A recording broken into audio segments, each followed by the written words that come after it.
Hello hi ನಮಸ್ಕಾರ. ಅಮೃತ ಅಡುಗೆ ರುಚಿ ಚಾನಲ್ಗೆ ಸ್ವಾಗತ. ಬರ್ರಿ ಇವತ್ತು ನಾವು ಸಿಹಿ ಕಡುಬು ಗೋಧಿ ಹಿಟ್ಟು ಸ್ವಲ್ಪ ಮೈದಾ ಹಿಟ್ಟು ಮಿಕ್ಸ್ ಮಾಡಿ ಈ ಥರ ಕುದಿಸಿ ಮಾಡುವುದರ ಒಂದು ರೆಸಿಪಿನ ನಾನು ನಿಮಗೆ ಹೇಳ್ಕೊಡ್ತೀನಿ. ಕುದಿಸಿದ ಕಡುಬು ಮಾಡಲಿಕ್ಕೆ ನಮಗೆ ಬೆಲ್ಲ ತೊಗೊಂಡಿದ್ದೀನಿ, ಮೆಣಸು ಕುಟ್ಟಿ ಪುಡಿ ಮಾಡ್ಕೊಂಡಿದ್ದೀನಿ, ಒಂದೆರಡು ಏಲಕ್ಕಿ ಪುಡಿ ಮಾಡ್ಕೊಂಡಿದ್ದೀನಿ, ಮತ್ತು ಇದಕ್ಕೆ ನಮಗೆ ಹಸಿ ಕೊಬ್ಬರಿ ತೊಗೊಂಡಿದ್ದೀನಿ, 2 ಬಟ್ಲು ಹಸಿ ಕೊಬ್ಬರಿ. ಹಸಿ ಕೊಬ್ಬರಿನ ನಾವು ಮೊದಲು ಮಿಕ್ಸಿಗೆ ಹಾಕಿ ಸಣ್ಣ ಮಾಡ್ಕೊಂಬಿಡೋಣ.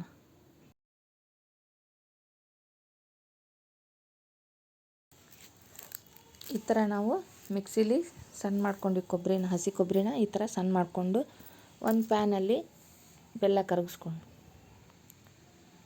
2 ಬಟ್ಲು ಹಸಿ ಕೊಬ್ಬರಿಗೆ ನಾನಿಲ್ಲಿ ಒಂದು 1/4 kg ಅಷ್ಟು ಅಂದರೆ ಒಂದು ದೊಡ್ಡ ಬಟ್ಲಷ್ಟು ಬೆಲ್ಲ ತೊಗೊಂಡಿದ್ದೀನಿ. ಅದನ್ನ ಸ್ವಲ್ಪ ನೀರು ಹಾಕಿ ಕರಗಿಸ್ಕೊಬೇಕು. ಈ ಥರ ಎಲ್ಲ ಬೆಲ್ಲನ ಕುದಿ ಬರೋವರೆಗೂ ಎಲ್ಲ ಇದಾದ ನಂತರ ಇದಕ್ಕೆ ನಾವು ಪೂರ್ತಿ ಬೆಲ್ಲ ಕರಗಿದ ನಂತರ ಇದಕ್ಕೆ ಸಣ್ಣ ಮಾಡಿಟ್ಕೊಂಡಂಥ ಹಸಿ ಕೊಬ್ಬರಿನ ಹಾಕ್ಕೊಂಬಿಡೋಣ. ಈ ಥರ ಕೊಬ್ಬರಿ ಮತ್ತು ಬೆಲ್ಲ ಎರಡು ಮಿಕ್ಸ್ ಆಗಿ ಇದು ಹೂರಣದ ಥರ ಗಟ್ಟಿ ಆಗಬೇಕು.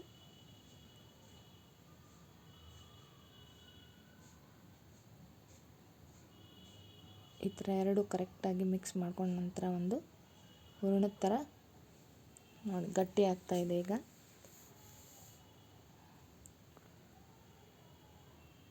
ಇದನ್ನು ನಾವು ನಾಗರ ಪಂಚಮಿಯಲ್ಲಿ ದೇವರಿಗೆ ನೈವೇದ್ಯ ಸಲುವಾಗಿ ಈ ರೆಸಿಪಿನ ಮಾಡ್ತೀವಿ, ಮತ್ತು ದೇವಿ ಉಡಿ ತುಂಬೋ ಕಾರ್ಯಕ್ರಮದಲ್ಲಿನ ಈ ಥರ ರೆಸಿಪಿನ ನಾವು ಮಾಡ್ಕೋತೀವಿ.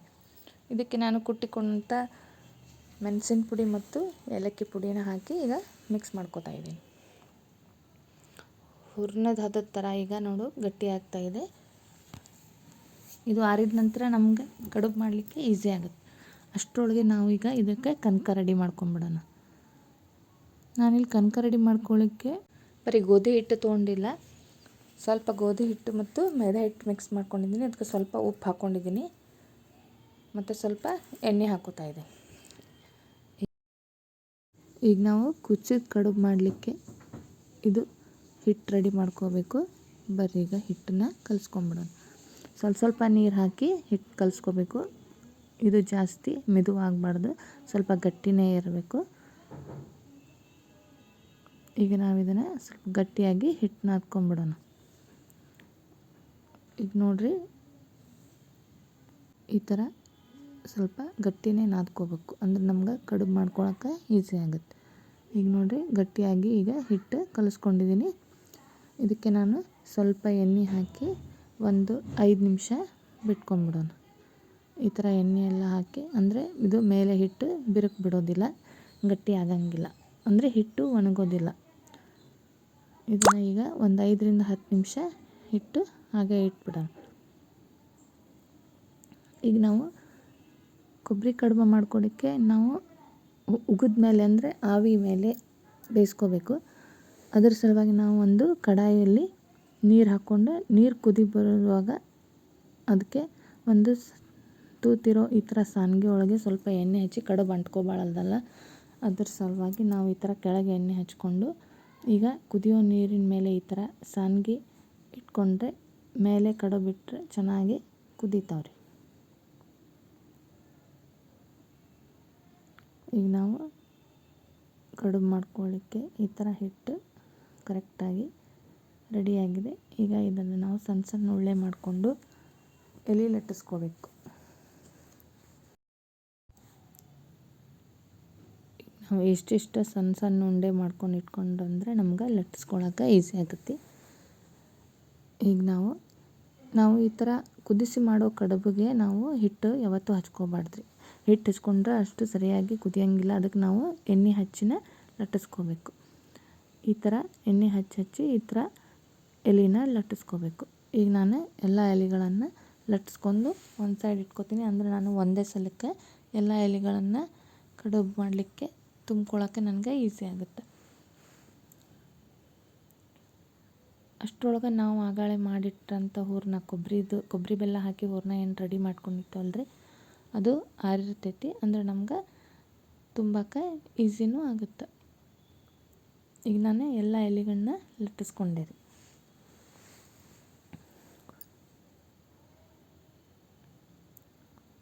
ಈ ಥರ ಮಾಡಿ ನೋಡ್ರಿ ನೀವು, ಕಡುಬು ಯಾವ ಥರ ಕರೆಕ್ಟಾಗಿ ಮಾಡಲಿಕ್ಕೆ ನಮ್ಗೆ ಬರ್ತಾವೆ. ಈಗ ನೋಡ್ರಿ ನಾನು ಎಲ್ಲ ಎಲೆನ ಲಟ್ಟಿಸ್ಕೊಂಡಿದ್ದೀನಿ. ನಮ್ಮ ಹೂರ್ಣನೂ ಆರಿ ರೆಡಿ ಆಗಿರ್ತೈತಿ ಇಷ್ಟೊತ್ತೊಳಗೆ. ಈಗ ನಾವು ಹೂರ್ಣನ ತುಂಬ್ಕೊಂಬಿಡೋಣ್ರಿ. ಒಂದೊಂದು ಎಲೆ ತೊಗೊಂಡು ಈ ಥರ ಹೂರ್ಣ ರೆಡಿ ನೋಡ್ರಿ. ಆರಿ ಪೂರ್ತಿ ಈ ಥರ ಕಜ್ಜಾಯ ಈ ಥರ ರೆಡಿ ಆಗೈತಿ. ಅದನ್ನು ನಾವು ಕರೆಕ್ಟಾಗಿ ಎಲೆ ಮೇಲೆ ಇಟ್ಕೊಂಡು ಈ ಥರ ಮಡ್ಚ್ಕೊಂಬಿಡೋಣ್ರಿ. ಸೈಡ್ ಪೂರ್ತಿ ಚೆನ್ನಾಗಿ ಒತ್ಕೊಂಡ್ವಿ ಅಂದರೆ ನಾವೇನು ಎಣ್ಣೆ ಕರಿಯೋಂಗಿಲ್ಲ, ಏನೂ ಆಗಂಗಿಲ್ಲ. ಆದರೆ ನಾವು ಎಲೆ ಸ್ವಲ್ಪ ದಪ್ಪನೇ ಮಾಡ್ಕೋಬೇಕು. ಈ ಥರ ಲಾಕ್ ಮಾಡಿಬಿಡ್ಬೇಕು. ಹಂಗೆ ಒತ್ಕೊಂಡ್ರೂ ಬರುತ್ತೆ. ನಾನು ಅದರಲ್ಲೇ ಸ್ವಲ್ಪ ಈ ಥರ ಡಿಸೈನ್ ಮಾಡ್ತಾಯಿದ್ದೀನಿ. ಈಗ ನೋಡಿರಿ ಈ ಥರ ಕಡುಬು ರೆಡಿ ಆದವು ರೀ. ಇದಕ್ಕೆ ಕುದಿಸಿದ ಕಡುಬು ಅಂತಾರೆ, ಕುಚ್ಚು ಕಡುಬು ಅಂತಾರೆ. ಈಗ ನಾನು ಎಲ್ಲ ಕಡುಬನ್ನು ಈ ಥರ ತುಂಬಿಕೊಂಡು ರೆಡಿ ಮಾಡ್ಕೊಳತ್ತೀನಿ ರೀ. ಅಂದರೆ ಒಂದೇ ಸಲಕ್ಕೆ ನಾನು ಸಾನ್ಗೆ ಒಳಗೆ ಕುದಿಯೋಕ್ಕೆ ಇಟ್ಬಿಡ್ತೀನಿ.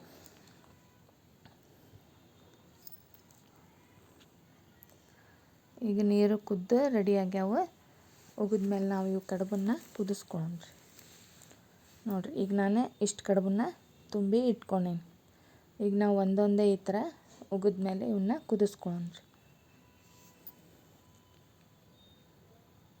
ತುಪ್ಪದ ಜೊತೆ ಇದು ರೆಸಿಪಿ ಮಸ್ತ್ ರುಚಿ ಮತ್ತು ಎಲ್ಲರೂ ಇಷ್ಟಪಟ್ಟು ಇದನ್ನು ತಿಂತಾರೆ ರೀ. ಏಜ್ ಆದವ್ರಿಗೆ ಈ ಥರ ಕುಚ್ಕಡುಬು ಬಂದ್ರೆ ಭಾಳನೇ ಇಷ್ಟ ರೀ. ಕರ್ಚಿಕಾಯಿ ಅಂದರೆ ಕುರು ಇರ್ತಾವಲ್ಲ, ಅವ್ರಿಗೆ ತಿನ್ನೋಕೆ ಸರಿ ಅನಿಸಲ್ಲ. ಈ ಥರ ಮಾಡಿಕೊಟ್ರೆ ತಿಂತಾರೆ ರೀ. ಈಗ ನಾವು ಇದನ್ನು ಎಲ್ಲ ಕಡುಬನ್ನ ರೆಡಿ ಈ ಥರ ಇಟ್ಕೊಂಡು ಇದಕ್ಕೊಂದು ಮುಚ್ಕೊಂಡ್ಬಿಡೋಣ್ರಿ. ಒಂದು 5ರಿಂದ 10 ನಿಮಿಷ ಈ ಥರ ಇಟ್ಕೊಂಡ್ವಿ ಅಂದರೆ ಈಗ ನೋಡಿರಿ ಕುದಿಸಿದ ಕಡುಬು ಈ ಥರ ರೆಡಿ ಆದವು. ಇವನ್ನ ನಾವು ಒಮ್ಮೆ ಈ ಥರ ತೆಗಿಯಬಾರ್ದು. ಇದ್ರ ಮೇಲೆ ಸ್ವಲ್ಪ ನೀರು ಹಾಕ್ಬೇಕ್ರಿ. ಇವು ಪೂರ್ತಿ ಈಗ ಕುದ್ದವ್ರಿ. ಈಗ ನಾವು ನೋಡಿ ಎಷ್ಟು ಈಸಿಯಾಗಿ ಬರ್ತಾವೆ, ಕೆಳಗೆ ಅಂಟ್ಕೊಳಂಗಿಲ್ಲ ರೀ. ನೀವು ಮ್ಯಾಲೆ ನೀರು ಹಾಕಲ್ದು ಹಂಗೆ ತೆಗಿಯಕ್ಕೆ ಹೋದ್ರೆ ಕೆಳಗೆ ಅಂಟ್ಕೊಂಡ್ಬಿಟ್ಟಿರ್ತಾವೆ, ಒಡೆದು ಬಿಡ್ತಾವೆ. ಈಗ ನಾವು ಮ್ಯಾಲೆ ಈ ಥರ ನೀರು ಹಾಕಿದ್ರಿಂದ ನೋಡಿ ಯಾವ ಥರ ಜರ ಆಗ್ತಾವೆ. ಈಗ ಇವು ಪೂರ್ತಿಯಾಗಿ ಕುದ್ದಾವ್ರಿ. ನೋಡಿರಿ ಎಷ್ಟು ಮಸ್ತಾಗಿ ಬಂದವು. ಒಂದು ಯಾವ ಕಡುಬು ಕಟ್ಟು ಆಗಿಲ್ಲ, ಒಡೆದಿಲ್ಲ. ನಾ ಮಾಡೋ ರೆಸಿಪಿ ನಿಮ್ಗೆ ಇಷ್ಟ ಆದಲ್ಲಿ ಪ್ಲೀಸ್ ಈ ವಿಡಿಯೋಕ್ಕೆ ಒಂದು ಲೈಕ್ ಮಾಡಿ, ಶೇರ್ ಮಾಡಿ ಮತ್ತು ನನ್ನ ಚಾನಲ್ನ ಸಬ್ಸ್ಕ್ರೈಬ್ ಮಾಡ್ಕೊರಿ. ನೋಡಿರಿ ಈಗ ನಮ್ಮ ಕುಚ್ಚು ಕಡುಬು ಈ ಥರ ಮಸ್ತಾಗಿ ರೆಡಿ ಆದವು. Thank you.